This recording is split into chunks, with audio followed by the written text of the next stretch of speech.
नमस्कार दोस्तों, रोमा की आवाज में आपका स्वागत है। आज की हमारी कहानी का नाम है वृद्ध पिता का निर्णय। वो कोई मंत्री, अफसर या बड़ा आदमी नहीं थे, बस एक थरथराता हुआ बूढ़ा पिता था जो नंगे पांव डीएम ऑफिस की सीढ़ियां चढ़ रहा था। उसके कदम डगमगा रहे थे, चेहरा झुर्रियों से भरा हुआ था और आंखों में ऐसा दर्द था जिसे देखकर डीएम साहब अपनी कुर्सी छोड़कर खड़े हो गए। वहां मौजूद हर शख्स खामोश हो गया, हवा तक जैसे थम गई हो। अधिकारियों की आंखें भीग गईं, पर सवाल यही था, वो बुजुर्ग पिता कौन था और क्यों पूरा सिस्टम उसके सामने नतमस्तक हो गया। सुबह के ठीक 11 बजे थे। डीएम ऑफिस का परिसर हमेशा की तरह चहल पहल से भरा हुआ था। फाइलों का बोझ उठाए कर्मचारी इधर उधर भाग रहे थे, गार्ड चौकन्ने खड़े थे। तभी ऑफिस के गेट पर एक बूढ़ा पिता कांपते कदमों से दिखाई दिया। उसकी उम्र 80 वर्ष से ऊपर थी, शरीर दुबला पतला, हड्डियां बाहर झांक रही थीं, धोती फटी पुरानी थी, शर्ट जगह जगह से उधड़ी हुई, पैरों में चप्पल तक नहीं थी। एक हाथ में फटा हुआ झोला था और दूसरे हाथ से वो दीवार पकड़कर सहारा ले रहा था। हर कदम पर उसकी सांसें फूल रही थीं, मानो बरसों का बोझ कंधों पर लदा हो। उसकी आंखों में नमी थी और चेहरा गहरी लाचारी की तस्वीर बना हुआ था।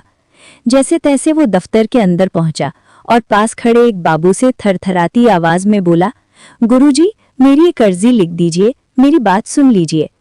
कर्मचारी ने बिना उसकी तरफ देखे बेरुखी से जवाब दिया, बाबा, यहाँ नहीं, जाओ तहसील में, यहाँ काम नहीं होगा। ये सुनते ही बूढ़े पिता का चेहरा बुझ गया, उसकी उम्मीद की आखिरी किरण भी टूट गई। वो लड़खड़ाकर वहीं जमीन पर बैठ गया। उसकी आंखों से आंसू बहने लगे। कांपती आवाज में बोला, बेटा, कहाँ जाऊं? कौन सुनेगा मेरी? मेरा तो कोई नहीं है। उसकी बेबसी इतनी गहरी थी कि वहां खड़े लोग भी कांप उठे। वो वहीं बैठकर सिसकने लगा, मानो उसकी रूह टूट चुकी हो। डीएम ऑफिस की दूसरी मंजिल पर एक बड़ा सा केबिन था। ऊंची खिड़की से पूरा शहर दिखाई देता था। वहां डीएम आदित्य वर्मा अपनी कुर्सी पर बैठकर फाइलों में डूबे हुए थे। आदित्य सख्त मिजाज अफसर माने जाते थे, लेकिन उनकी आंखों में गहरी संवेदनशीलता छुपी थी। अचानक उनकी नजर खिड़की से बाहर गई। नीचे बरामदे में एक झुका हुआ बूढ़ा पिता बैठा था, हड्डियों का ढांचा, धूल से सना चेहरा, आंखों में आंसुओं की नमी और होठों पर बुदबुदाते शब्द। उसका कांपता हुआ शरीर आदित्य के दिल तक पहुंच गया। उन्हें अपने दिवंगत पिता की याद आ गई। एक अजीब सी बेचैनी ने उन्हें घेर लिया। उन्होंने तुरंत टेबल पर रखी घंटी बजाई। सेकंडों में असिस्टेंट आ खड़ा हुआ। नीचे वो बुजुर्ग कौन है? क्यों रो रहे हैं? आदित्य ने गंभीर स्वर में पूछा। असिस्टेंट बोला, सर, रिपोर्ट लिखवाने आए थे, हमने कहा तहसील जाइए, बस रोने लगे। आदित्य की आंखों में बेचैनी गहराने लगी। आदेश दिया, उन्हें तुरंत यहाँ ले आओ। कुछ देर बाद दरवाजा खुला। थरथराते कदमों से वो बूढ़ा पिता अंदर आया। उसका चेहरा सहमा हुआ था, आंखों में डर और संकोच। उसे लग रहा था कि शायद ये बड़ा अफसर भी उसे डांटकर भगा देगा, लेकिन आदित्य तुरंत आगे बढ़े, उसके कंधे थामे और धीरे से सोफे पर बैठाया। नर्म आवाज में बोले, बाबा जी, घबराइए मत, बताइए आपको क्या तकलीफ है। बुजुर्ग के होंठ कांप रहे थे। उन्होंने हिम्मत जुटाई और धीमी आवाज में बोले, बेटा, मेरा सब कुछ लुट गया। मेरे अपने सगे बेटे ने ही मुझे धोखा दिया। इतना बोलते हुए वृद्ध पिता की आंखों से आंसू झरझर बहने लगे। थाने गया पर दरोगा ने भगा दिया। बोला, मेरे पास ऐसे झंझट का वक्त नहीं है। मैं निराश हो गया, सोचा यहाँ शायद कोई मेरी सुनेगा। इतना कहते ही उसकी आंखों से आंसू बहने लगे। आदित्य के चेहरे पर गहरी गंभीरता छा गई। उन्हें उस दरोगा पर गुस्सा आया जिसने एक असहाय पिता की मदद तक नहीं की, लेकिन उन्होंने खुद को संभाला और धीरे से पूछा, बाबा जी, आपकी पत्नी कहाँ है? बुजुर्ग की आंखें और उदास हो गईं। बेटा, वो तो मुझे छोड़कर सालों पहले ही चली गई। अच्छा होता कि मैं भी उसके साथ चला जाता तो मुझे ये दिन न देखना पड़ता। बाबा, आपका नाम क्या है? डीएम साहब ने बड़े ही आदरपूर्ण तरीके से उनसे पूछा। मेरा नाम हरिराम है और मैं एक अध्यापक था। नाम सुनते ही आदित्य का दिल धम सा गया। उनके होंठ सूखने लगे। ये नाम उनके कानों में किसी भूली हुई गूंज की तरह गूंजने लगा। बचपन की धुंधली यादें आंखों के सामने तैर गईं। छोटे से कस्बे की तंग गलियों में, जहां पुरानी इमारतें समय की मार से झुक चुकी थीं, एक 60 वर्षीय वृद्ध व्यक्ति रहते थे। उनके बाल अब पूरी तरह सफेद हो चुके थे। चेहरे पर झुर्रियां जीवन की लंबी यात्रा की कहानी कहती थीं और आंखों में एक ऐसी गहराई थी जो बरसों के अनुभवों से उपजी थी। वृद्ध व्यक्ति कभी एक छोटे से स्कूल में अध्यापक थे, लेकिन अब रिटायरमेंट के बाद वे अकेले रहते थे। उनकी पत्नी कई साल पहले गुजर चुकी थीं और बच्चे दूर शहरों में अपनी जिंदगी में व्यस्त थे। वे रोज शाम को टहलते हुए गुजरते, मानो जीवन की भागदौड़ से अलग एक शांत दुनिया में विचरते हों। उस शाम भी वे अपनी आदत के मुताबिक सकरी गलियों से होकर गुजर रहे थे। आसमान पर ढलते सूरज की लालिमा फैली हुई थी, जो घरों की छतों पर छाया डाल रही थी। हवा में हल्की ठंडक थी और दूर से किसी मंदिर की घंटियां बज रही थीं, जो शाम की शांति को और गहरा बना रही थीं। तभी अचानक एक पुराने जर्जर घर से एक बच्चे के रोने की आवाज आई। वो रोना साधारण नहीं था, उसमें एक गहरी बेबसी थी, जैसे कोई मासूम आत्मा अपनी पीड़ा को शब्दों में न बयां कर पा रही हो। वृद्ध व्यक्ति के कदम अनायास रुक गए। उनका दिल उस आवाज से कांप उठा। बरसों के अनुभव ने उन्हें सिखाया था कि ऐसे रोने के पीछे अक्सर कोई गहरी कहानी छुपी होती है। वे धीरे धीरे आगे बढ़े। उनके कांपते हाथों ने लकड़ी के पुराने दरवाजे को हल्के से खटखटाया। दरवाजा खुलते ही अंदर का दृश्य देखकर वृद्ध व्यक्ति की आत्मा कांप उठी। एक छोटी सी झोपड़ी जैसे कमरे में, जहां दीवारें फटी हुई थीं और फर्श पर सिर्फ एक पुरानी चटाई बिछी थी, एक युवा महिला अपने नन्हे बेटे को डांट रही थी। महिला के हाथ हल्के से बच्चे पर उठ रहे थे, लेकिन उसकी खुद की आंखें आंसुओं से भरी हुई थीं। बच्चा, जो मुश्किल से 10 साल का होगा, रोते हुए सहम गया था। उसके गालों पर आंसुओं की लकीरें सूख रही थीं और उसके छोटे हाथों में स्कूल की गंदी वर्दी की सिलवटें थीं।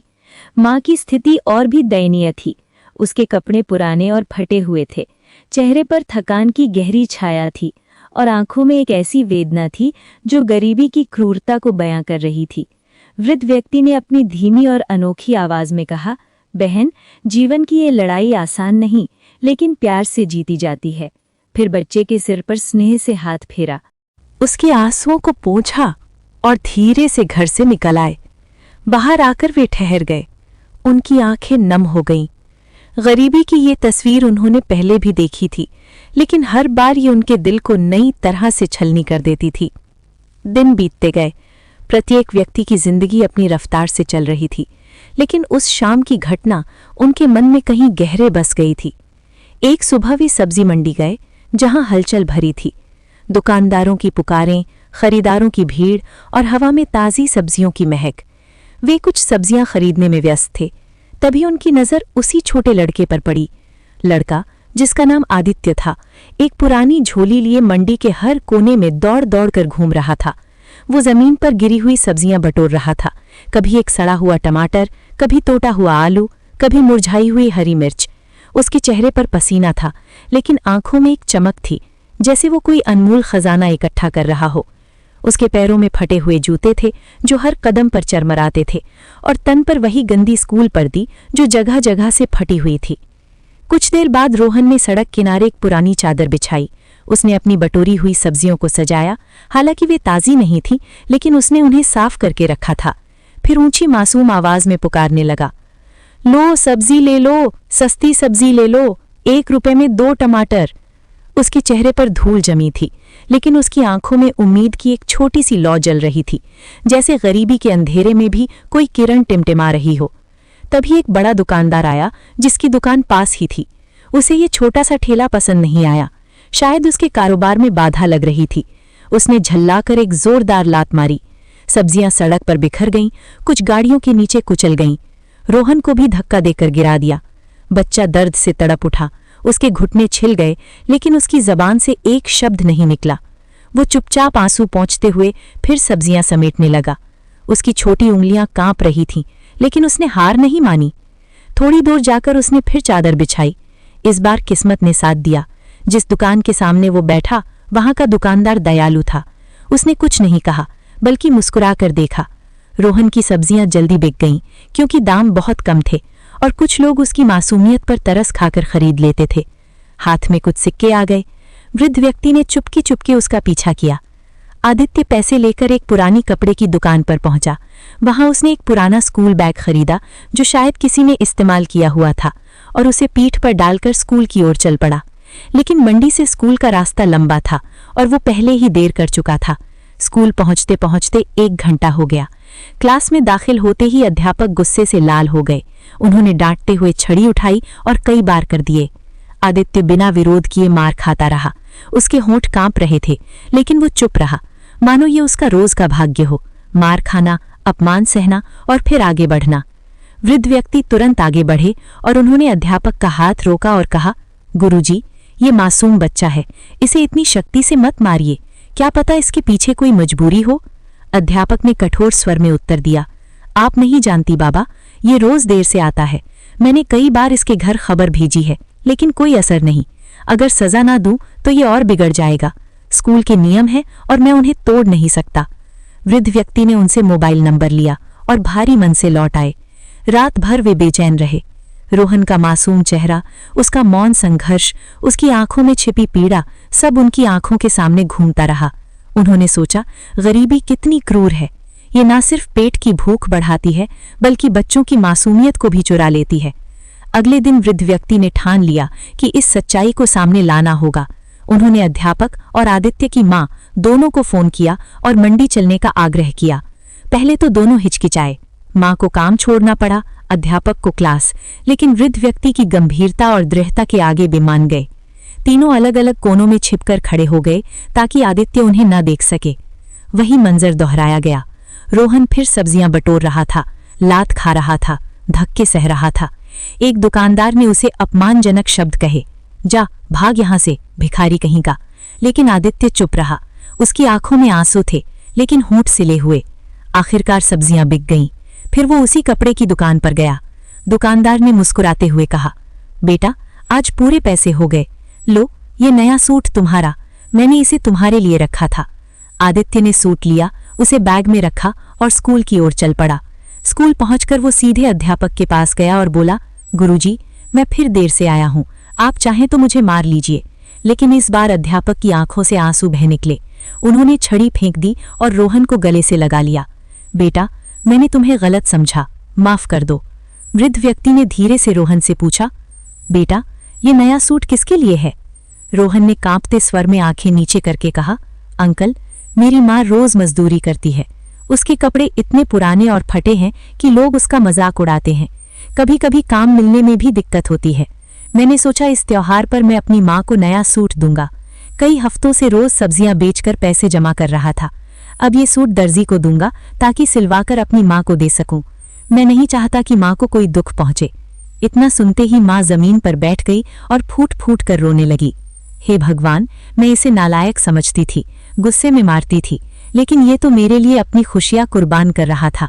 मैंने कभी नहीं सोचा कि मेरी वजह से ये इतना सह रहा है। मुझे माफ कर देना बेटा।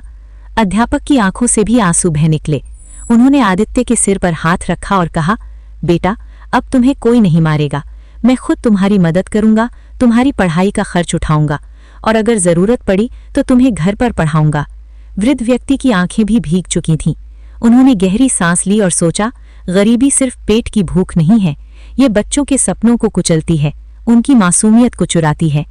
एक बच्चा अपनी माँ के लिए नया कपड़ा दिलाने के चक्कर में रोज मार खाए, अपमान सहे, इससे बड़ा इंसानियत का सबक और क्या होगा। हमें अपने आसपास की इन छोटी छोटी जिंदगियों को देखना चाहिए, उनके दर्द को महसूस करना चाहिए। उन्होंने मन ही मन प्रण लिया कि अपनी बची हुई जिंदगी में वे ऐसे ही मासूम चेहरों की मदद करेंगे, क्योंकि यही असली इंसानियत है, दूसरों के दर्द को अपना बनाना। अतीत की ये घटना याद करते हुए डीएम साहब की आंखों से आंसू बह निकले। तभी वृद्ध व्यक्ति की आवाज सुनकर डीएम साहब अपने यादों के भंवर से बाहर आए। डीएम साहब के कुछ बोलने से पहले ही वो वृद्ध व्यक्ति डीएम आदित्य को अपनी सारी बात बताने लगे और वो अपने अतीत में खो जाते हैं। उस दिन सुबह का समय था।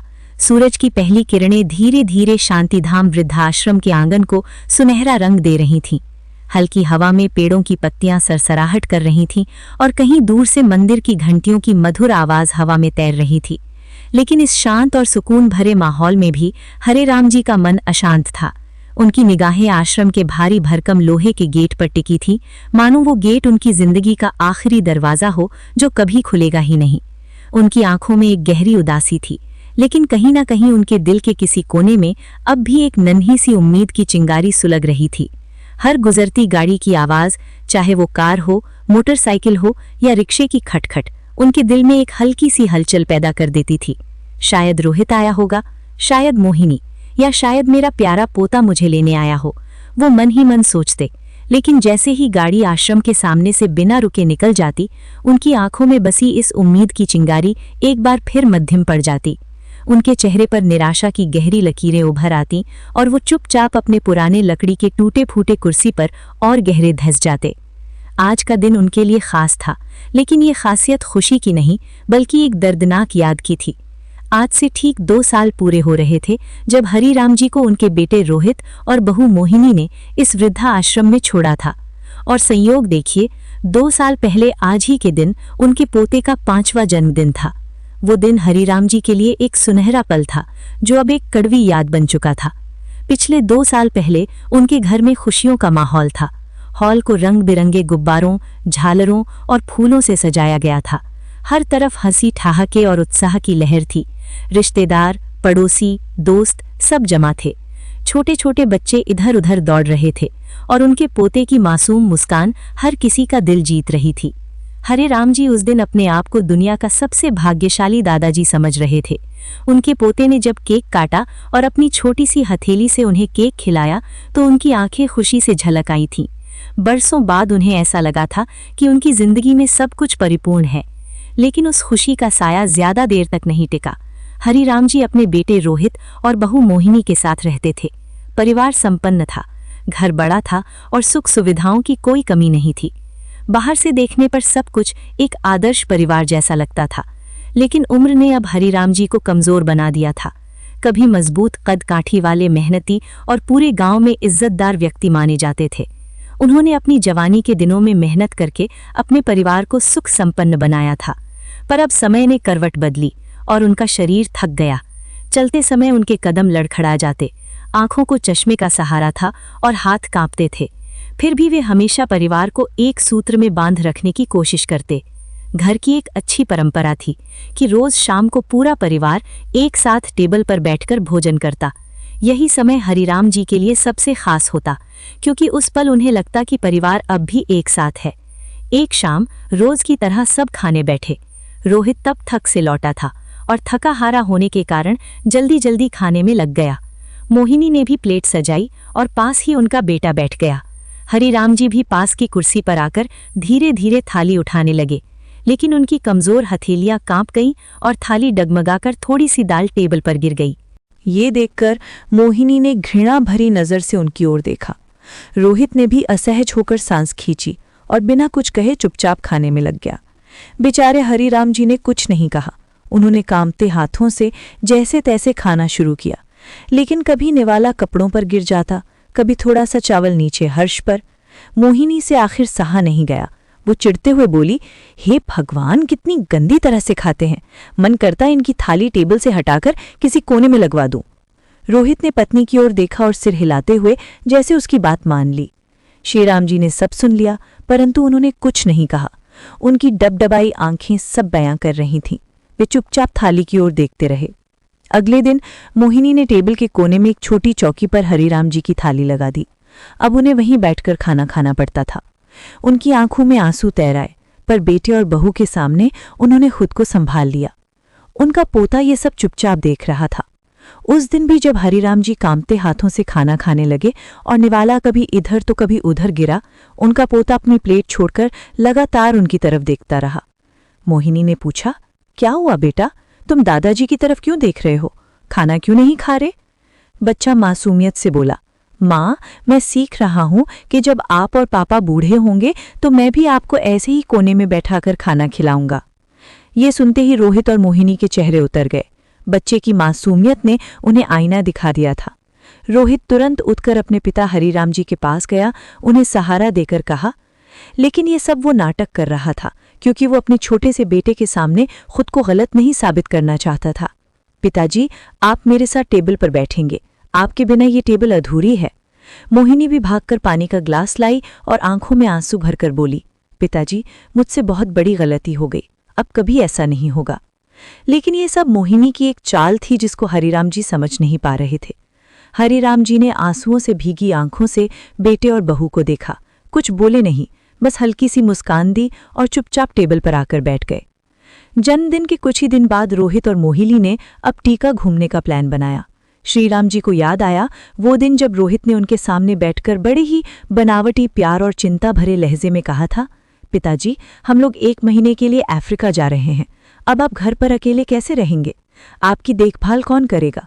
अगर आपको कुछ हो गया तो? हरिराम जी ने चुपचाप अपने बेटे की बातें सुनी थीं। उनके मन में एक अजीब सी बेचैनी थी, लेकिन उन्होंने कुछ नहीं कहा। रोहित ने आगे कहा, पिताजी, बस 1 महीने की तो बात है। आप शांतिधाम वृद्धा आश्रम में रह लीजिए, वहां आपके हमउम्र लोग होंगे। आप बातें करेंगे, समय अच्छा बीतेगा। हम लौटते ही आपको घर ले आएंगे। हरिराम जी का दिल उस पल टूट गया था, लेकिन बेटे के चेहरे पर झूठी चिंता और बनावटी प्यार देखकर उन्होंने मन मार लिया। ठीक है, उन्होंने सोचा, बच्चे जरा दुनिया देख लें, लौटकर आएंगे तो मुझे अपने साथ ले ही लेंगे। उस उम्मीद के साथ उन्होंने आश्रम में कदम रखा, ये सोचकर कि ये बस एक अस्थायी ठहराव है। लेकिन वो 1 महीना कभी खत्म ही नहीं हुआ। रोहित और मोहिनी अफ्रीका से लौट आए, लेकिन हरिराम जी को लेने कभी नहीं आए। पहले हफ्ते हरिराम जी ने धैर्य रखा। हर दिन वो आश्रम के गेट पर बैठकर इंतजार करते। हर गुजरती गाड़ी की आवाज़ उनके दिल को बेचैन कर देती। फिर एक दिन हिम्मत जुटाकर उन्होंने रोहित को फ़ोन किया। अरे पिताजी, हम तो लौट आए, लेकिन घर की मरम्मत का काम शुरू करवा दिया है। रोहित ने दूसरी तरफ से कहा, आप तो जानते हैं दीवारों में शीलन और दरारें कितनी बढ़ गई थीं। धूल मिट्टी में आपको तकलीफ होगी। बस काम पूरा हो जाए, फिर हम आपको इज्जत के साथ घर ले आएंगे। हरिराम जी ने बेटे की बात पर भरोसा कर लिया। ठीक है, उन्होंने सोचा, मरम्मत का काम हो जाने दो, फिर सब ठीक हो जाएगा। लेकिन वो मरम्मत का काम महीनों तक खिंचता गया।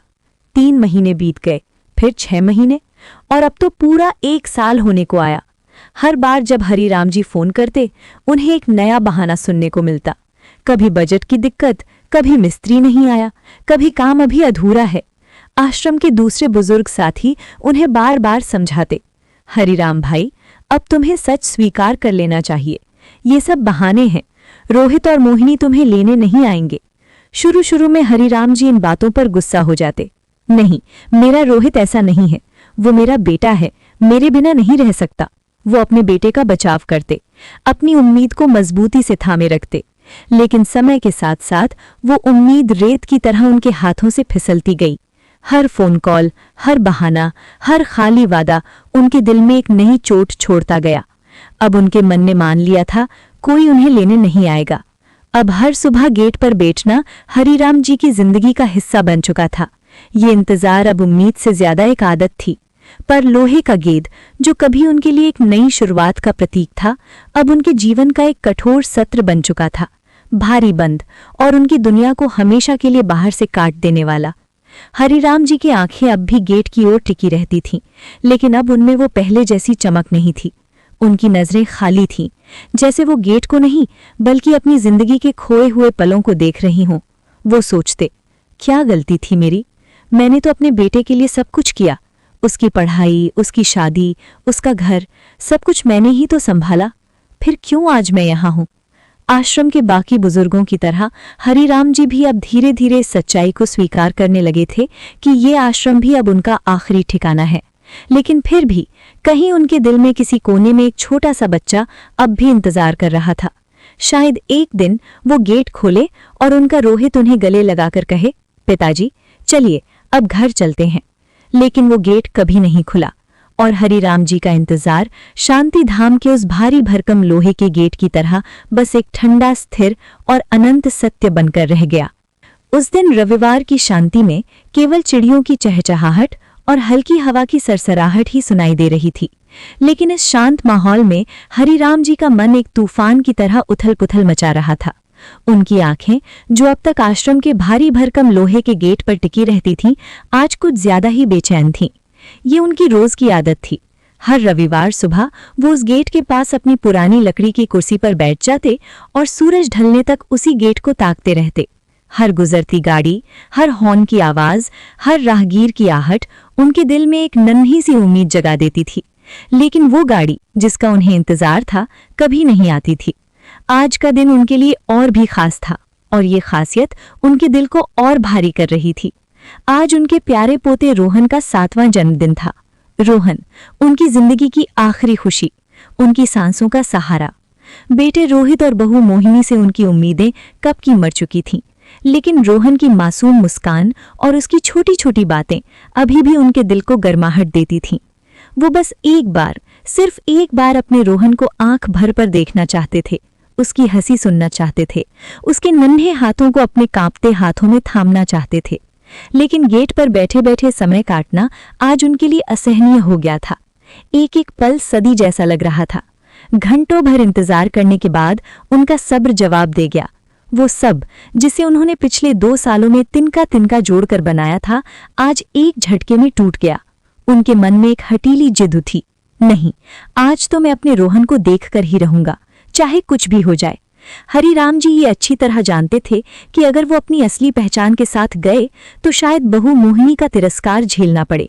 रोहन भी कोई नया बहाना बनाकर उन्हें दरवाजे से ही लौटा देगा। पिछले 1 साल में उनके फोन कॉल्स के जवाब में मिले बहानों ने उन्हें ये कड़वा सच सिखा दिया था। घर की मरम्मत, बजट की दिक्कत, मिस्त्री का ना आना, ये सारे बहाने उनके दिल पर नस्तर की तरह चुभ चुके थे। वो नहीं चाहते थे कि रोहन के जन्मदिन का ये खास दिन मोहिनी की कड़वी बातों या रोहित की बेरुखी से और दुखी हो जाए। अब उनके मन में एक विचार आया, क्यों ना भेष बदलकर घर जाया जाए। अगर वो अपनी पहचान छिपा लें तो शायद वो अपने रोहन को दूर से ही सही एक झलक देख सके। ये विचार उनके मन में एक नई उम्मीद की तरह चमका, लेकिन साथ ही एक नई चुनौती भी लेकर आया। भेष बदलना आसान नहीं था, और उससे भी बड़ी बात थी आश्रम से बाहर जाने की अनुमति लेना। हरिराम जी धीरे धीरे भारी कदमों से मैनेजर वर्मा जी के दफ्तर की ओर पड़े। उनके दिल में एक अजीब सी घबराहट थी। वो जानते थे कि उन्हें झूठ बोलना पड़ेगा, और झूठ उनके स्वभाव के खिलाफ था। जिंदगी भर उन्होंने कभी किसी से छलकपट नहीं किया था, लेकिन आज अपने पोते की एक झलक पाने के लिए वो इस नैतिकता को ताक पर रखने को तैयार थे। दरवाजा खटखटाते हुए उनकी उंगलियां कांप रही थीं। आ जाइए हरिराम जी, वर्मा जी की गहरी आवाज अंदर से आई। हरिराम जी ने अपने कदमों को और धीमा किया और दफ्तर में दाखिल हुए। उनकी आवाज में बनावटी दीनता थी, जो उनके चेहरे की उदासी से मेल खा रही थी। वर्मा जी, मुझे आज शाम तक की छुट्टी चाहिए, उन्होंने धीमी टूटी हुई आवाज में कहा। अभी अभी गांव से फोन आया था, मेरी बड़ी बहन बहुत बीमार है, शायद उनका आखिरी वक्त है। जैसे ही ये शब्द उनके मुंह से निकले, उनकी जुबान लड़खड़ा गई, उनकी आत्मा कांप रही थी। झूठ बोलना उनके लिए इतना मुश्किल था कि वो अपने ही शब्दों से डर गए, लेकिन वो जानते थे कि ये झूठ ही उन्हें उनके रोहन तक ले जाएगा। वर्मा जी ने उनकी आंखों में देखा। हरिराम जी की आंखों में एक गहरा दर्द था, एक ऐसी विवशता जो शब्दों से परे थी। वर्मा जी, जो आश्रम के कई बुजुर्गों की कहानियां सुन चुके थे, उस दर्द को समझ गए। वो कुछ कहना चाहते थे, लेकिन उनकी जुबान रुक गई। उन्होंने चुपचाप रजिस्टर आगे बढ़ाया और कहा, ठीक है हरिराम जी, यहाँ दस्तखत कर दीजिए, लेकिन शाम तक लौट आइएगा। हरिराम जी ने कांपते हाथों से रजिस्टर पर दस्तखत किए और धीरे धीरे बाहर निकल आए। उनकी छाती में एक अजीब सी हलचल थी, उम्मीद, डर और अपराध बोध का मिश्रण। लेकिन अब पीछे हटने का कोई रास्ता नहीं था। वो अपने रोहन को देखने की अपनी जिद को पूरा करने के लिए तैयार थे। हरिराम जी अपने छोटे से कमरे में लौटे। कमरे की दीवारें फीकी थीं और कोने में रखा उनका पुराना लकड़ी का बक्सा उनकी जिंदगी की कुछ बची खुची यादों का खजाना था। उन्होंने बक्सा खोला और उसमें रखे अपने कुछ पुराने कपड़ों पर नजर डाली। ये वही कपड़े थे जो रोहित उनके लिए आश्रम में छोड़ गया था। कुछ फीकी धोतियां और कुर्ते जो अब उनके पुराने जीवन की तरह ही घिसे पिटे थे। उन्होंने सबसे पुराना और फीका कुर्ता चुना। उसका सफेद रंग बार बार धोबी की धुलाई से पीला पड़ चुका था। साथ में उन्होंने एक घिसी हुई धोती निकाली। ये कपड़े उनकी पुरानी पहचान को पूरी तरह छिपाने के लिए काफी थे। उन्होंने कुर्ता और धोती पहन ली। अब उनकी नजर अपने चश्मे पर गई। वो चश्मा जो उनकी आंखों का सहारा था, उनकी पहचान का हिस्सा भी था। इस चश्मे के पीछे से उन्होंने रोहित का बचपन देखा था, उसकी शादी देखी थी और रोहन के जन्म का पहला दिन देखा था। अगर वो इसे पहनकर घर गए तो शायद मोहिनी और रोहित उन्हें तुरंत पहचान लेंगे, इसलिए उन्हें इसे बदलना था। हरिराम जी बगल के कमरे में रहने वाले अपने दोस्त रामदीन भाई के पास गए। रामदीन का हाल ही में मोतियाबिंद का ऑपरेशन हुआ था और अब वो अपना पुराना मोटे शीशे वाला काला चश्मा नहीं पहनते थे। हरिराम जी ने धीमी आवाज में कहा, रामदीन भाई, आपका पुराना चश्मा है ना? मुझे जरा एक दिन के लिए दे दीजिए, आंखों में धूप बहुत चुभ रही है। रामदीन ने बिना कोई सवाल किए अपना पुराना चश्मा निकाल कर दे दिया। जैसे ही हरिराम जी ने वो मोटा धुंधला चश्मा पहना, उनकी आंखों की चमक और उनकी पहचान दोनों ही छिप गई। उन्होंने आईने में खुद को देखा। चेहरा झुर्रियों से भरा था, गाल चिपके और सफेद बालों में काले धागों की गिनती कम थी। उन्होंने अपनी कमर को और झुका लिया, चाल में लाचारी और चेहरे पर थकान का भाव ला दिया। धोती का पल्ला सिर पर डालकर उन्होंने आधा चेहरा टक लिया। आईने में अब जो शक्ल दिख रही थी वो उनकी नहीं थी। वो एक थका हुआ, टूटा हुआ, दुनिया की ठोकरें खाया हुआ कूड़ा था। लेकिन हरिराम जी के लिए ये भेस अब एक कवच था, एक ऐसा कवच जो उन्हें उनके रोहन तक ले जाएगा। वो जानते थे कि ये भेस उन्हें मोहिनी की कड़वी बातों और रोहित की बेरुखी से बचाएगा। ये भेस उनकी ममता को, उनके पिता होने के अस्तित्व को और उनकी उस आखिरी इच्छा को छिपाएगा, रोहन को एक बार फिर से देखने की इच्छा। हरिराम जी ने अपने कांपते हाथों से धोती का पल्ला ठीक किया और आश्रम के गेट की ओर पड़े। उनके कदम धीमे थे, लेकिन उनके दिल में एक अजीब सी ताकत थी, वो ताकत जो एक दादाजी के अपने पोते के लिए प्यार से आती है। वो जानते थे कि ये जोखिम भरा था। अगर उनकी पहचान खुल गई तो शायद उन्हें अपमान सहना पड़े, लेकिन रोहन की एक झलक, उसकी मासूम हंसी और उसके नन्हे हाथों की गर्माहट के लिए वो ये जोखिम उठाने को तैयार थे। आश्रम का वो भारी लोहे का गेट जो अब तक उनकी जिंदगी का प्रतीक बन चुका था, आज उनके लिए एक नई राह खोल रहा था। वो गेट जो उनकी उम्मीदों को हर दिन कुचल देता था, आज उन्हें एक नया मौका दे रहा था, अपने पोते के जन्मदिन का जश्न देखने का, उसकी खुशी में शामिल होने का। हरिराम जी ने गहरी सांस ली और गेट के बाहर कदम रखा। उनके सामने अब एक अनजान रास्ता था, लेकिन उनके दिल में एक जानी पहचानी मंजिल थी, रोहन। और उस मंजिल तक पहुंचने के लिए वो किसी भी हद तक जाने को तैयार थे। हरिराम जी अब हरिराम जी नहीं थे, न रोहित के पिता, न रोहन के दादा। वो एक बेनाम, बेपहचान बूढ़ा आदमी था जिसे भीड़ में कोई नहीं देखता, कोई नहीं पहचानता। आश्रम के बाहरी लोहे के गेट को पार करते ही हरिराम जी ने बाहर की दुनिया में कदम रखा। ये दुनिया उनके लिए अब अनजानी थी। पूरे 2 साल हो गए थे जब उन्होंने इन गलियों में कदम रखा था।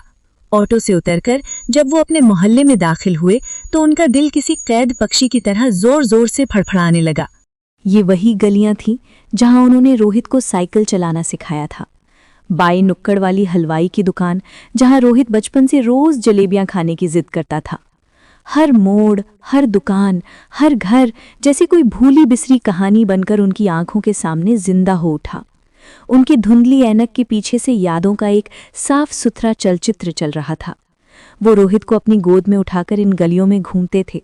वो उसकी छोटी छोटी जिद पूरी करते थे। वो उसका हाथ थामकर स्कूल छोड़ने जाते थे।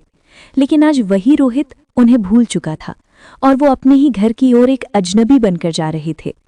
एक ओर खुशियों से भरा अतीत था, दूसरी ओर दर्द से भरा वर्तमान। उनके कदम भारी थे, जैसे हर कदम के साथ उनके दिल का बोझ और बढ़ रहा हो। जैसे जैसे वो अपने घर के नज़दीक पहुंचे, उनके कदम और धीमे होते गए। आखिरकार वो उस मोड़ पर पहुंचे जहां से उनका 2 मंजिला घर साफ दिखाई देता था। वो घर जो उनकी मेहनत और प्यार से बना था, आज किसी दुल्हन की तरह सजा हुआ था।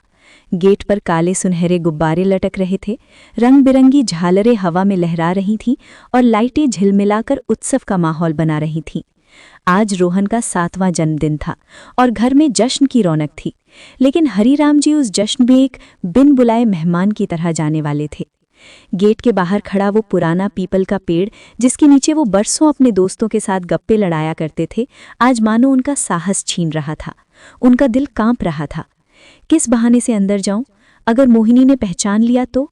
अगर रोहित ने कुछ अपमानजनक कहा तो? ये सवाल उनके दिमाग में तूफान की तरह घूम रहे थे।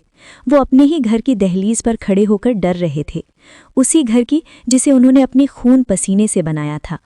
तभी उनकी नज़र घर के काम वाली बाई ललिता पर पड़ी, जो दरवाजे की ओर बढ़ रही थी। उसने घंटी बजाई। थोड़ी देर बाद दरवाज़ा खुला और सामने मोहिनी खड़ी थी। उसके चेहरे पर तनाव और झुंझलाहट साफ झलक रही थी। हरिराम जी पेड़ की ओट में छिपकर सब देख रहे थे। मेम साहब, आज मैं काम पर नहीं आ पाऊंगी, ललिता ने घबराते हुए कहा। मुझे बहुत ज़रूरी काम से गांव जाना पड़ रहा है। मोहिनी का चेहरा गुस्से से तमतमा उठा। तुझे आज ही सारे जरूरी काम याद आ रहे हैं। घर मेहमानों से भरा होगा और तू छुट्टी मांग रही है। उसकी आवाज में खींच साफ सुनाई दे रही थी। ललिता ने हाथ जोड़कर कहा, मेम साहब बहुत जरूरी है, वरना मैं कभी छुट्टी ना लेती। आज आप किसी और को बुला लीजिए। किसी और को कहाँ से लाऊं? अभी मोहिनी ने झल्लाते हुए कहा। फिर जैसे उसे कोई तरकीब सूझी हो वो बोली, अगर तू नहीं आ सकती तो अपने सास या ससुर को भेज दे, मुझे आज किसी भी हालत में काम वाली चाहिए। ये सुनकर हरिराम जी के कान सुन पड़ गए। उनके दिल में एक तेज कसक उठी। कितना अजीब खेल था किस्मत का। जिस घर में वो एक पिता और दादा के रूप में जाने की हिम्मत नहीं जुटा पा रहे थे, उसी घर में एक नौकर के रूप में जगह मिलने वाली थी। ये मौका था, लेकिन ये मौका उनके स्वाभिमान पर एक भारी चोट भी था। हरिराम जी का स्वाभिमान उन्हें पीछे खींचने लगा। नहीं, उनके मन ने कहा, यह अपमान सहकर अंदर क्यों जाऊं? आश्रम का अकेलापन भी इससे बेहतर है। मैंने अपने बेटे के लिए सब कुछ किया और आज मुझे अपने ही घर में नौकर बनकर जाना पड़े। उनकी आंखें झलक आईं, लेकिन तभी उस धुंधले चश्मे के पीछे उन्हें रोहन का मासूम मुस्कुराता चेहरा दिखाई दिया। वो चेहरा जो उनकी सारी दुनिया थी, वो हंसी जो उनके दुखों को भुला देती थी, वो नन्हा सा हाथ जो उनके कांपते हाथों को थाम लेता था। उनका दिल भर आया। ममता ने उनके टूटे हुए स्वाभिमान को समेटा और उन्हें हिम्मत दी। अगर अपने रोहन को देखने के लिए मुझे नौकर भी बनना पड़े तो मैं बनूंगा, उन्होंने मन ही मन कहा। उन्होंने अपने आंसू पोंछे और धीरे से पेड़ की ओट से बाहर निकल आए। उनके कदम अब जमीन पर नहीं बल्कि उन्हीं के स्वाभिमान की राख पर पड़ रहे थे। लेकिन वो कदम अब रुकने वाले नहीं थे। एक लंबी गहरी सांस लेकर हरिराम जी ने दरवाजे की घंटी दबा दी। उनका दिल जोर जोर से धड़क रहा था। दरवाज़ा तेजी से खुला और सामने मोहिनी खड़ी थी। उसकी आंखों में वही झंझलाहट थी जो अभी ललिता को देखकर दिखाई दी थी। कौन? उसकी आवाज़ देखी थी जैसे कोई तीर उनके सीने में चुभ गया हो। हरिराम जी का कलेजा मुंह को आ गया। उन्होंने अपनी आवाज़ को जितना हो सके बदल लिया और धीमे टूटे हुए स्वर में कहा, मैं शांति प्रसाद। वाक्य पूरा होने से पहले ही मोहिनी की आंखों में एक चमक कौन सी गई। उसे लगा कि ललिता ने अपनी सास को भेज ही दिया। उसके चेहरे पर तनाव की जगह राहत फैल गई। अच्छा समझ गई, भगवान का शुक्र है तू आ गया, मैं तो परेशान हो रही थी, उसने जल्दी जल्दी कहा। बिना कुछ और देखे ने हरिराम जी का हाथ पकड़कर अंदर खींच लिया और दरवाज़ा बंद कर दिया। जैसे ही हरिराम जी ने दहलीज पार की, उनके घर की जानी पहचानी महक उनके दिल पर हथौड़े की तरह गिरी। ये वही घर था जिसका हर कोना उनकी मेहनत, उनकी ममता और उनकी यादों का गवाह था। सोफे पर पड़े वही कुशन थे जिनके गिलाफ उन्होंने अपनी पत्नी के साथ मिलकर सिलवाए थे। दीवार पर टंगी वो घड़ी जिसे उन्होंने रिटायरमेंट के बाद अपनी बचत से खरीदा था। हर चीज़ उन्हें पुकार रही थी, जैसे कह रही हो तुम यहाँ के मालिक हो। लेकिन आज वो इस घर के मालिक नहीं थे, वो सिर्फ एक बूढ़ा नौकर थे जिसे मोहिनी ने जल्दबाजी में अंदर खींच लिया था। उनके कदम घर के हॉल में बढ़े और उनकी आंखें रोहन को ढूंढने लगी। वहां मेहमानों की भीड़ थी, बच्चे इधर उधर दौड़ रहे थे, रिश्तेदार हंस रहे थे और घर रौनक से जगमगा रहा था। लेकिन हरिराम जी की नजरें सिर्फ एक चेहरे को तलाश रही थीं, रोहन का चेहरा, वो चेहरा जो उनके लिए इस दुनिया की सबसे कीमती चीज था। हरिराम जी का दिल तेजी से धड़क रहा था। वो जानते थे कि अब वो अपने मकसद के बहुत करीब थे, लेकिन साथ ही उनके मन में एक डर भी था। क्या वो रोहन को देख पाएंगे? क्या वो उसकी हंसी सुन पाएंगे? और सबसे बड़ा सवाल, क्या वो इस नौकर के भेष में अपने पोते के पास पहुंच पाएंगे बिना अपनी पहचान उजागर किए? हरिराम जी की नज़र जैसे ही दीवार पर टंगी उस बड़े आकार की पारिवारिक तस्वीर पर पड़ी, उनका दिल एक पल के लिए रुक सा गया। तस्वीर में रोहित, मोहिनी और उनका प्यारा रोहन तीनों मुस्कुराते हुए, जैसे दुनिया की सारी खुशियां उनके घर में ही समाई हों। वो तस्वीर हरिराम जी के लिए एक पुरानी किताब की तरह थी जिसके पन्नों में उनकी जिंदगी की सबसे हसीन यादें दर्ज थीं। लेकिन आज वही तस्वीर उनके सीने में एक तीखा दर्द बनकर चुभ रही थी। उनकी आंखें रुआंसी हो उठी और धुंधले चश्मे के पीछे से आंसुओं की एक पतली धार ढुलकने लगी। वो उस तस्वीर को देखते रहे जैसे उसमें खो जाना चाहते हों। उस वक्त में जब वो इस घर का हिस्सा थे, जब उनकी हंसी इस घर की रौनक थी। लेकिन तभी मोहिनी की कड़क आवाज ने उनकी तंद्रा तोड़ दी। क्या हुआ? क्या देख रहे हो? काम करने ही आए हो ना, तो वहां खड़े खड़े क्या कर रहे हो? उसकी आवाज में नाराजगी और अधीरता थी। उसने रसोई की ओर इशारा करते हुए आदेश दिया, सुनो, पहले ये सारे गंदे बर्तन साफ कर दो, सिंक भरा पड़ा है, फिर सब्जियां काट देना, जल्दी करो, शाम को मेहमान आने वाले हैं। हरिराम जी ने एक शब्द भी नहीं कहा। उनका गला रुंध गया था और वो नहीं चाहते थे कि उनकी आवाज उनके दर्द को उजागर कर दे। सिर झुकाकर चुपचाप वो रसोई की ओर बढ़ गए। सिंक वाकई बर्तनों से लबालब भरा था। बड़े बड़े बर्तन, चाय के कप, मिठाई की थालियां और कुछ अधखाए नाश्ते की प्लेटें। हरिराम जी ने नल खोला और अपने कांपते हाथों से बर्तन मांजने लगे। ठंडे पानी की छींटों ने उनके चेहरे को भिगो दिया, लेकिन उनके दिल का ताप उन छींटों को भी ठंडा नहीं कर पा रहा था। तभी भीतर के कमरे से बच्चों की खिलखिलाने की आवाज आई। वो हंसी, वो शोर, वो मासूमियत हरिराम जी के लिए जैसी कोई जादुई धुन थी। वो एक पल के लिए रुक गए, उनके हाथ बर्तनों पर स्थिर हो गए और तभी जैसे कोई तूफान आया हो, एक 7 साल का नन्हा सा बच्चा नीली शेरवानी पहने तेजी से भागता हुआ रसोई के पास से गुजरा। वो रोहन था। उसकी चमकती आंखें, गालों पर पड़ते गड्ढे और हंसते होंठ, वो किसी राजकुमार से कम नहीं लग रहा था। हरिराम जी जैसे पत्थर के बुत बन गए। उनके हाथ बर्तन पर जम गए और उनकी सांसें थम सी गईं। उनके भीतर एक तीव्र इच्छा उठी, भागकर उसे अपनी बाहों में भर लूं, उसके माथे को चूम लूं, उसे गले लगाकर कह दूं, जन्मदिन मुबारक हो मेरे लाल। लेकिन वो अपनी हैसियत जानते थे। वो यहाँ दादा बनकर नहीं आए थे, वो शांति प्रसाद थे, एक मामूली नौकर जिसकी कोई पहचान नहीं, कोई रिश्ता नहीं। उनके आंसुओं का सैलाब उनकी धोती के कोने में समा गया। वो रोहन को ऐसे देख रहे थे जैसे कोई प्यासा रेगिस्तान में पानी की एक बूंद को तरसता हो। उनकी आंखें उसके हर हाव भाव को पी रही थीं, उसकी हंसी, उसकी चंचलता, उसकी मासूमियत। लेकिन रोहन ने उन पर एक नज़र भी नहीं डाली। वो अपने खिलौनों और दोस्तों की दुनिया में खोया हुआ था। वो बगीचे की ओर भाग गया जहां उसके दोस्त उसका इंतजार कर रहे थे। उसे जरा भी एहसास नहीं था कि रसोई में खड़ा एक बूढ़ा आदमी उसे अपनी पूरी जिंदगी की तरह देख रहा था। हरिराम जी के पैर जैसे जमीन में गड़ गए थे। उनके दिल में एक तूफान सा उठ रहा था, लेकिन उन्होंने खुद को संभाला। उन्होंने अपनी आंखें पोंछी और दोबारा बर्तन मांजने लगे। हर बर्तन के साथ वो अपने दर्द को, अपनी ममता को और अपनी लाचारी को धो रहे थे। दोपहर के समय रोहित घर आया। वो फोन पर किसी दोस्त से हंसते बोलते बातें कर रहा था। हाँ यार, शाम को जरूर आना, भाभी जी और बच्चों को भी लेकर आना, नहीं आए तो मैं नाराज हो जाऊंगा।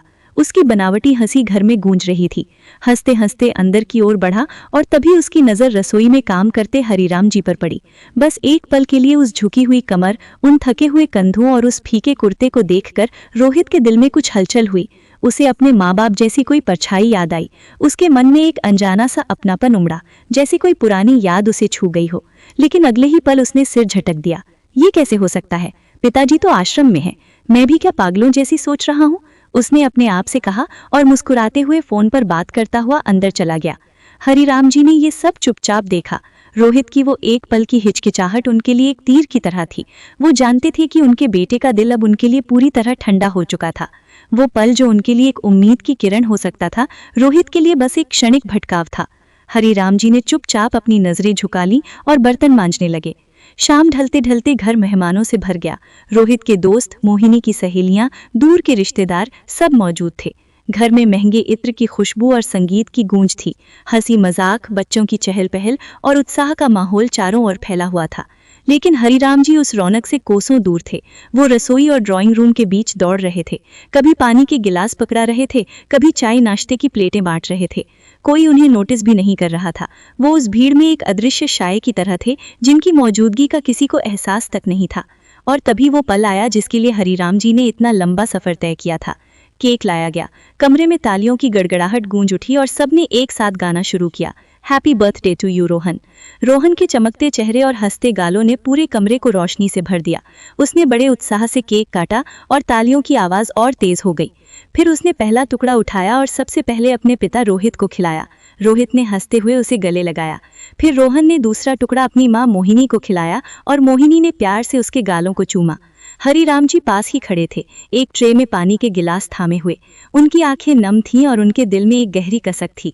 काश रोहन मुझे भी एक टुकड़ा प्यार से अपने हाथों से खिलाता। ये ख्याल उनके मन में बार बार उठ रहा था। वो उस पल को जीना चाहते थे जब रोहन उनकी ओर दौड़ कर आए, उन्हें गले लगाए और अपनी मासूम आवाज में कहे, दादाजी लो। लेकिन वो जानते थे कि ये सपना सिर्फ सपना ही रह जाएगा। वो यहाँ दादा नहीं, बस एक बूढ़ा काम करने वाला आदमी थे, एक ऐसा आदमी जिसकी इस जश्न में कोई स्थान नहीं। हरिराम जी ने अपनी नम आंखें पोंछी और चुपचाप ट्रे को कसकर पकड़ लिया। उनकी नजरें रोहन पर टिकी थीं, जो अब अपने दोस्तों के साथ हंस रहा था, केक खा रहा था और उपहार खोल रहा था। हरिराम जी की आंखें उसकी हर हरकत को पी रही थीं, पर वो उसकी हंसी को, उसकी चंचलता को, उसकी मासूमियत को अपने दिल में समेट लेना चाहते थे। ये पल उनके लिए अनमोल थे। भले ही वो इन पलों का हिस्सा नहीं बन सकते थे, लेकिन हर पल के साथ उनके दिल का बोझ बढ़ता जा रहा था। वो अपने ही घर में एक अजनबी थे। वो अपने पोते के जन्मदिन पर एक नौकर बनकर खड़े थे।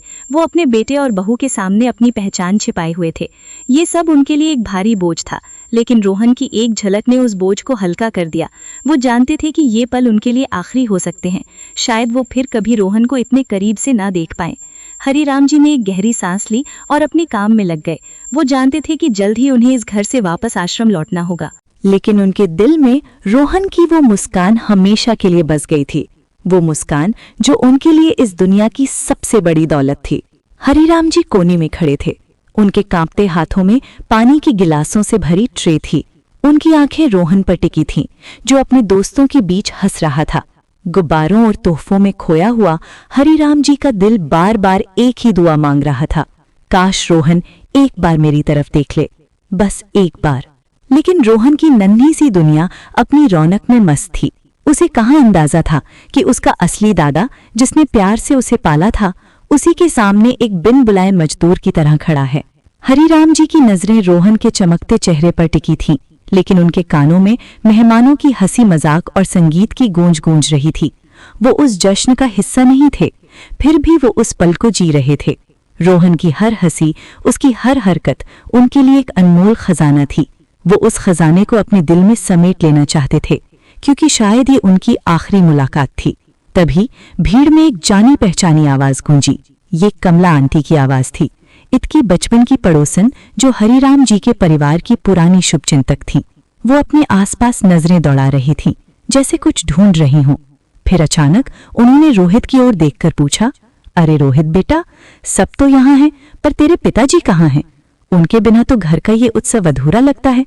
वो तो रोहन पर जान छिड़कते थे, कहीं गए हैं क्या? ये सवाल हवा में तीर की तरह छूटा और सीधे रोहित के सीने में धंस गया। हरिराम जी, जो पास ही खड़े थे, ये सुनकर जैसे सांस लेना भूल गए। दिल में एक तूफान उठा। कमला आंटी का ये सवाल उनके लिए एक साथ सुख और दुख था। सुख क्योंकि कोई तो था जिसे उनकी याद थी, दुख क्योंकि वो जानते थे कि अब रोहित और मोहिनी क्या जवाब देंगे। रोहित और मोहिनी इस सवाल के लिए पहले से ही तैयार थे। मोहिनी ने तुरंत अपने चेहरे पर बनावटी चिंता और प्यार का मुखौटा चढ़ाया। उसने एक हल्की मुस्कान सजाते हुए कहा, क्या बताऊं कमला आंटी, पिताजी तो तीर्थ यात्रा पर गए हैं। बरसों से उनकी इच्छा थी 4 धाम करने की। हम तो कह रहे थे कि बाद में जाइएगा, पर वे नहीं माने। रोहित ने भी तुरंत संवाद पकड़ लिया, जैसे ये सब पहले से रिहर्स किया गया हो। उसने सिर हिलाते हुए कहा, हाँ आंटी, हमने तो बहुत समझाया कि इस उम्र में इतना कष्ट क्यों उठाना, पर पिताजी कहने लगे, बेटा तुम लोगों के लिए सारी उम्र खपा दी, अब थोड़ा पुण्य भी कमा लूं, पता नहीं कब बुलावा आ जाए। अब उनकी इच्छा से बढ़कर हमारे लिए क्या हो सकता है? हमने ही सारी बुकिंग करवाई है, कुछ महीने लग ही जाएंगे उन्हें लौटने में। रोहित और मोहिनी की इस बात पर महफिल तालियों और वाहवाही से गूंज उठी। रोहित का एक दोस्त आगे बढ़ा और उसकी पीठ थपथपाते हुए बोला, यार रोहित, तू तो सचमुच आज का श्रवण कुमार है। आजकल कौन बेटा अपने बाप के लिए इतना सोचता है? सलाम है तुझे। मेहमानों की तालियां और प्रशंसा के शब्द हवा में तैरने लगे। रोहित और मोहिनी के चेहरे गर्व से दमक उठे, जैसे वे वाकई कोई महान कार्य कर रहे हों। लेकिन कोने में खड़े हरिराम जी के लिए ये शब्द पिघले हुए शीशे की तरह थे, जो उनके दिल और कानों में चुभ रहे थे। श्रवण कुमार, ये नाम सुनकर उनका दिल छलनी हो गया। जिस बेटे को उनकी सुध लेने की फुर्सत नहीं थी, जिसने उन्हें 2 साल पहले आश्रम में छोड़ दिया था, वो बेटा आज झूठे श्रवण कुमार का खिताब पा रहा था। हरिराम जी की आत्मा जैसे टुकड़े टुकड़े हो रही थी। वो सोच रहे थे, ये कैसा पुण्य, ये कैसी बुकिंग।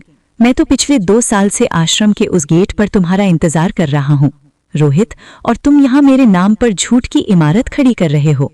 हरिराम जी के कांपते हाथों में पानी के गिलासों से भरी ट्रे थी। श्रवण कुमार का नाम सुनते ही उनके हाथों की पकड़ ढीली पड़ गई। उनके मन में उठा तूफान अब उनके शरीर पर भी हावी होने लगा था। ट्रे का संतुलन बिगड़ गया और अगले ही क्षण एक दिल दहला देने वाली तेज आवाज के साथ गिलास जमीन पर बिखर गए। कांच के टुकड़े फर्श पर चमक उठे, जैसे उनके टूटे हुए दिल के टुकड़ों का प्रतिबिंब हो। महफिल का संगीत अचानक थम गया। बच्चों की हंसी रुक गई, मेहमानों की गुफ्तगू बंद हो गई। सारी निगाहें उस कोने की ओर टिक गईं जहां एक बूढ़ा आदमी कांपते हाथों से टूटी ट्रे के बीच खड़ा था। हरिराम जी हड़बड़ाहट में कांच के टुकड़े समेटने के लिए झुके, लेकिन उनकी उंगलियां कांप रही थीं। जैसे ही वो नीचे झुके, उनका मोटा धुंधला चश्मा फिसलकर जमीन पर गिर गया। सिर पर डाली गई गमछा सी ओढ़नी भी सरक गई। अब उनके चेहरे पर कोई पर्दा नहीं था। उनकी झुर्रियों से भरी त्वचा, उनकी थकी हुई आंखें और उनके सफेद बाल, सब कुछ नंगे सच की तरह सामने था। कमरे में एक पल के लिए मौत का सन्नाटा छा गया। सबकी आंखें फटी की फटी रह गईं। रोहित का चेहरा पीला पड़ गया, जैसे उसने कोई भूत देख लिया हो। मोहिनी की आंखें आश्चर्य और भय से चौड़ी हो गईं। कमला आंटी ने अपनी आंखें मली, जैसे वो यकीन नहीं कर पा रही थी कि उनके सामने कौन खड़ा है। पिताजी, रोहित की आवाज में कपकपी थी। वो आगे बढ़ा, लेकिन उसके कदम जैसे जमीन में गड़ गए। मोहिनी ने एक कदम पीछे लिया, जैसे वो इस सच से भागना चाहती हो। मेहमानों के बीच खुसुर पुसुर शुरू हो गई। कोई हैरान था, कोई शर्मिंदा, और कोई इस नाटक को समझने की कोशिश कर रहा था। हरिराम जी ने धीरे से सिर उठाया। उनकी आंखें नम थीं, लेकिन उनमें अब कोई डर नहीं था। वो सच जिसे वो छिपाने आए थे अब सबके सामने था। वो शांति प्रसाद नहीं थे, वो हरिराम जी थे, रोहित के पिता, रोहन के दादा और इस घर का असली मालिक। उनकी नजरें रोहित पर टिकी थीं, और उनमें ना कोई गुस्सा था, ना कोई शिकायत, बस एक गहरी उदासी और एक अनकहा सवाल था। क्यों रोहित, मैंने तुम्हारे लिए क्या नहीं किया? फिर क्यों मुझे इस घर से बाहर कर दिया? तभी भीड़ के बीच से एक मासूम आवाज गूंजी, दादाजी। रोहन अपनी छोटी सी टांगों से दौड़ता हुआ हरिराम जी की ओर आया। उसने उनकी कमर को अपनी नन्ही बाहों से जकड़ लिया और जोर से चिल्लाया, दादाजी, आप कब आए? मुझे तो बहुत याद आई आपकी। उसकी आंखें चमक रही थीं और उसके चेहरे पर वही मासूम मुस्कान थी जिसके लिए हरिराम जी ने ये सारा जोखिम उठाया था। हरिराम जी की आंखों से आंसुओं की धारा बह निकली। उन्होंने रोहन को अपनी बाहों में उठा लिया और उसे कसकर गले लगा लिया। मेरे लाल, मेरी रोहन, वो बुदबुदाए। उस पल में न मेहमानों की खुसर-पुसर मायने रखती थी, न रोहित की शर्मिंदगी, न मोहिनी की बेचैनी। उस पल में सिर्फ रोहन और हरिराम जी थे, एक दादा और उसका पोता जिन्हें कोई झूठ, कोई बहाना और कोई दूरी अलग नहीं कर सकती थी। हरिराम जी ने रोहन के माथे को चूमा और धीरे से कहा, जन्मदिन मुबारक मेरे लाल। रोहन ने अपने मासूम हंसी के साथ जवाब दिया, दादाजी, आप भी केक खाओ ना। और उसने अपने छोटे हाथों से एक टुकड़ा केक हरिराम जी की ओर बढ़ाया। कमरे में सन्नाटा अब भी था, लेकिन वो सन्नाटा अब शर्मिंदगी और सच का सन्नाटा था। रोहित और मोहिनी की आंखें झुकी थीं। कमला आंटी की आंखें नम थीं और वो धीरे से रोहित की ओर देख रही थीं, जैसे कह रही हूं, ये क्या किया तुमने? मेहमानों की खुसुर कुसुर अब और तेज हो गई थी। कोई रोहित को दोष दे रहा था, कोई हरिराम जी के दर्द को महसूस कर रहा था। हरिराम जी ने रोहन को धीरे से जमीन पर उतारा। उनकी नजरें अब रोहित पर थीं। वो कुछ कहना चाहते थे, लेकिन उनके गले से कोई आवाज नहीं निकली। वो जानते थे कि यहाँ अब और रुकने का कोई मतलब नहीं था। उन्होंने अपनी धोती का पल्ला ठीक किया, अपने टूटे चश्मे को उठाया और चुपचाप दरवाजे की ओर बढ़ गए।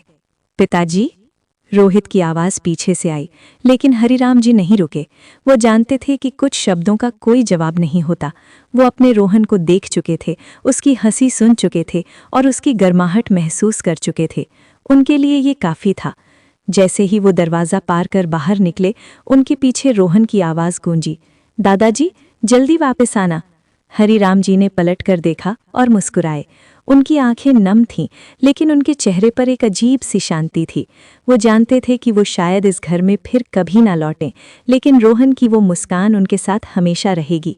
हरिराम जी धीरे धीरे गलियों में गायब हो गए, अपने आश्रम की ओर।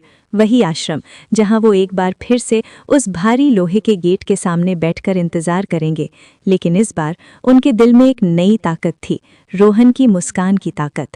लेकिन हरिराम जी ने ठान लिया था कि वे अपने साथ हुए अन्याय को चुपचाप नहीं सहेंगे। सबसे पहले वे स्थानीय पुलिस स्टेशन पहुंचे। उनके कांपते हाथों ने थाने का दरवाज़ा खटखटाया और उन्होंने दरोगा को अपनी व्यथा सुनाई। कैसे उनके बेटे और बहू ने उन्हें धोखा दिया, झूठ बोलकर वृद्धाश्रम भेजने की साजिश रची और उनके घर पर कब्जा कर लिया। लेकिन दरोगा, जो शायद व्यस्त था या उसका मूड ठीक नहीं था, ने उनकी बात को गंभीरता से नहीं लिया। उल्टा उसने हरिराम जी को ताने मारे, बुढ़े, घर का झगड़ा घर में सुलझाओ, यहाँ समय बर्बाद मत करो, और उन्हें धक्के देकर बाहर निकाल दिया। हरिराम जी की आंखें नम हो गईं, लेकिन उनका हौसला नहीं टूटा।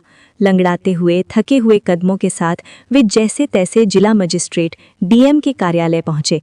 उनकी सांस फूल रही थी, शरीर थकान से चूर था, लेकिन मन में एक आग जल रही थी, न्याय की आग। डीएम कार्यालय में भीड़ थी, लेकिन हरिराम जी ने हिम्मत नहीं हारी। घंटों इंतजार के बाद उनकी बारी आई। उन्होंने डीएम साहब के सामने अपनी कहानी सुनाई, अपने बेटे और बहू के धोखे की, अपने घर से बेदखल किए जाने की और पुलिस की बेलुखी की। उनकी आवाज में दर्द था, लेकिन गरिमा और सच्चाई की ताकत भी थी। डीएम साहब, जिनका नाम आदित्य था, हरिराम जी की बात सुनकर स्तब्ध रह गए।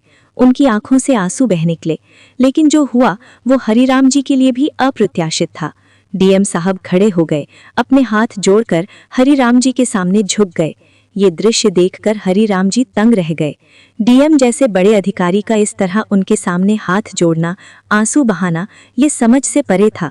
हरिराम जी ने कांपती आवाज में पूछा, बेटा क्या हुआ?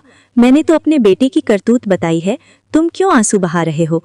तुम मेरे सामने हाथ क्यों जोड़ रहे हो? इसमें तुम्हारी तो कोई गलती नहीं है। आदित्य ने गहरी सांस ली और बोले, बाबा, शायद आपने मुझे पहचाना नहीं। मैं वही लड़का हूँ जिसकी आपने 15-20 साल पहले मदद की थी। हरिराम जी ने गौर से देखा। उनकी आंखें सिकुड़ गईं और धीरे धीरे अतीत की धुंधली तस्वीर साफ होने लगी। वही आदित्य था, वही छोटा सा गरीब बच्चा जो अपनी माँ के लिए नया सूट खरीदने के लिए मंडी में गिरी सब्जियां बटोरता था, लात खाता था, अपमान सहता था। हरिराम जी की आंखें भर आईं। उन्हें याद आया कैसे उन्होंने आदित्य की माँ और उसके अध्यापक को उसकी सच्चाई दिखाई थी, कैसे उन्होंने उसकी मासूमियत को बचाया था और कैसे उन्होंने आदित्य की पढ़ाई में छोटी छोटी मदद की थी। आदित्य ने आगे कहा, बाबा, आज मैं इस कुर्सी पर हूँ, डीएम के पद पर हूँ, तो सिर्फ आपकी मदद की वजह से। अगर आप उस समय मेरी मासूमियत को नहीं समझते, मेरी माँ और गुरुजी को मेरी सच्चाई नहीं दिखाते, तो मैं शायद आज भी मंडी में सब्जियां बटोर रहा होता। मेरी पढ़ाई पूरी हुई, मैंने मेहनत की और आज मैं इस मुकाम पर हूँ। ये सब आपकी दया और सहायता की वजह से है। आदित्य ने गर्व और कृतज्ञता के साथ हरिराम जी को गले से लगा लिया। हरिराम जी की आंखों में स्नेह और गर्व की चमक थी। उन्होंने कहा, बेटा, तुमने अपनी माँ का नाम रोशन कर दिया, मुझे गर्व है तुम पर। लेकिन आदित्य ने तुरंत कहा, नहीं बाबा, ये सब आपकी वजह से हुआ और अब मैं आपके साथ अन्याय नहीं होने दूंगा। आदित्य ने तुरंत अपने पुलिस बल को आदेश दिया, गाड़ी तैयार करो, मैं अपने बाबा को न्याय दिलाने जा रहा हूँ। सबसे पहले वे उस पुलिस स्टेशन पहुंचे जहां दरोगा ने हरिराम जी का अपमान किया था। आदित्य ने दरोगा को बुलाया और कड़क आवाज में कहा, तुमने एक वृद्ध व्यक्ति की बात नहीं सुनी, उन्हें अपमानित किया, धक्के देकर बाहर निकाला। ये तुम्हारी ड्यूटी नहीं बल्कि तुम्हारी असंवेदनशीलता है। आदित्य ने तुरंत दरोगा को निलंबित कर दिया और उसे कड़ी फटकार लगाई। इसके बाद आदित्य हरिराम जी को लेकर रोहित और मोहिनी के घर पहुंचे। जैसे ही डीएम साहब की गाड़ी रुकी, रोहित और मोहिनी को कुछ अजीब सा लगा, लेकिन जब उन्होंने अपने पिता को डीएम साहब के साथ देखा, उनके चेहरे का रंग उड़ गया। आदित्य ने कठोर स्वर में कहा, तुमने अपने पिता को धोखा दिया, झूठ बोलकर उन्हें वृद्धाश्रम भेजा और उनकी मेहनत से बनाए घर पर कब्जा कर लिया। क्या तुम्हें जरा भी नहीं लगा कि एक वृद्ध पिता पर क्या गुजरती होगी? तुमने उनके विश्वास को तोड़ा, उनकी जिंदगी को मजाक बनाया।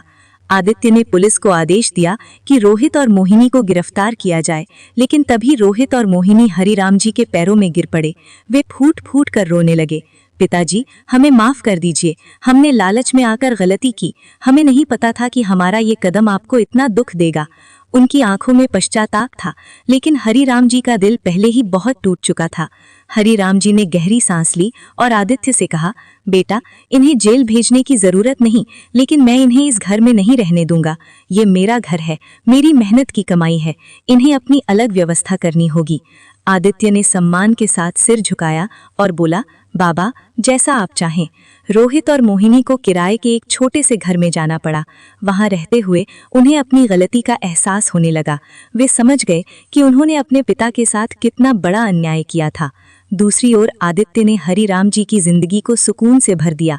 वो अपने व्यस्त कार्यालय के काम के बाद हर शाम हरिराम जी के पास आते। उन्होंने हरिराम जी के लिए घर में हर सुख सुविधा की व्यवस्था की, नया बिस्तर, गर्म पानी, अच्छा खाना और एक नौकर जो उनकी देखभाल करता। हर रविवार को आदित्य हरिराम जी के पोते रोहन को भी हरिराम जी के पास लाते।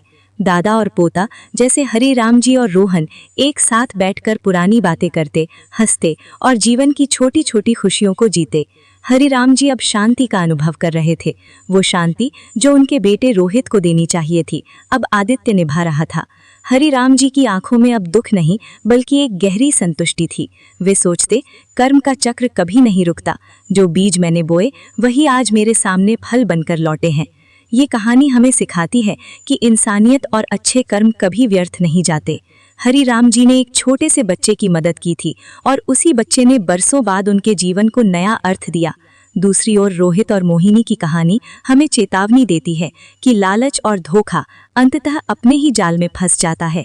ये कहानी हमें अपने आसपास के लोगों के दर्द को देखने, उनकी मदद करने और अपने कर्तव्यों को निभाने की प्रेरणा देती है, क्योंकि इंसानियत का असली सबक यही है, दूसरों के लिए जिया गया जीवन ही सच्चा जीवन है। ये कहानी हमें सोचने पर मजबूर करती है, क्या हम अपने माता पिता, अपने बुजुर्गों का सम्मान करते हैं? क्या हम उनके दर्द को समझते हैं या सिर्फ अपनी सुख सुविधाओं में खोए रहते हैं? और सबसे बड़ा सवाल, क्या हम अपने आसपास के उन मासूम चेहरों को देख पाते हैं जो चुपके से अपनी जिंदगी की जंग लड़ रहे हैं? तो दोस्तों, आज की ये कहानी आप सभी लोगों को कैसी लगी, नीचे कमेंट बॉक्स में लिखकर हमें ज़रूर बताएं। अगर ये कहानी आप सभी लोगों को अच्छी लगे तो प्लीज़ इस वीडियो को लाइक और शेयर ज़रूर करें और मेरे चैनल को सब्सक्राइब करना ना भूलें। तो फिर मिलते हैं एक नई कहानी के साथ। बाय।